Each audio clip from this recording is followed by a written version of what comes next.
గ్రంథి భవానీ ప్రసాద్, న్యాయశాఖలో న్యాయాధికారిగా 37 సంవత్సరాలు పనిచేసి ఆంధ్రప్రదేశ్ హైకోర్టులో న్యాయమూర్తిగా పదవి విరమణ చేశాను. తర్వాత ఆంధ్రప్రదేశ్ విద్యుత్ నియంత్రణ మండలి అధ్యక్షుడిగా 5 సంవత్సరాలు పనిచేశాను.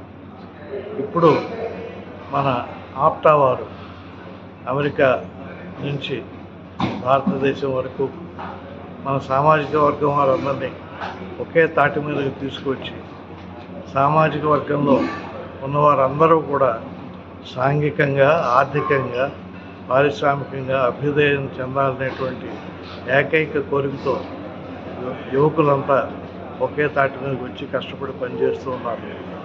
రేపు జనవరి 4-5 తారీఖుల్లో మన భాగ్యనగరంలో ఒక బ్రహ్మాండమైనటువంటి సమావేశాన్ని ఆప్టా వారు ఏర్పాటు చేస్తున్నారు.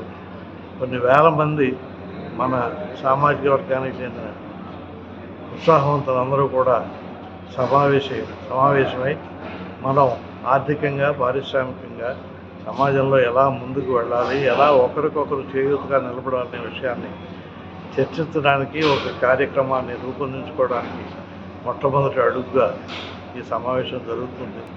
దీనికి మనం అందరం కూడా ఈ సమావేశంలో పాల్గొని మనకు తెలిసిన మన సామాజిక వర్గ స్నేహితులను, సోదరులను అందరినీ కూడా ఈ సమావేశానికి తీసుకొచ్చి ఒక సాంఘిక ఉద్యమంలా దీన్ని ముందుకు తీసుకెళ్ళాలని మీ అందరినీ కోరుకుంటున్నాను.